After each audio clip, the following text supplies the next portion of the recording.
Hi everyone, welcome back to another video from Crazy Gamer. Today I'm gonna be guiding you through how you can easily hide your purchase info in Palmon Survival. The first thing to do is to launch open the Palmon Survival game on your device, and once you're inside this game section, go ahead and click on your avatar at the top left corner.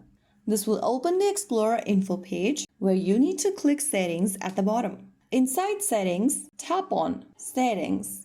Now on the next page, scroll down and look for this Hide Purchase Information tab and toggle on the switch right next to hide your personal info when making in-game purchase. So right after you turn that on, this option is designed to reduce or hide visible purchase related details tied to your profile or activity inside the game. So there you have it. With just one toggle, you've made your Palmon Survival experience a bit more private and comfortable. If you found the video helpful, don't forget to like, share, and subscribe to our channel. I will see you again in the next video. Thank you for watching.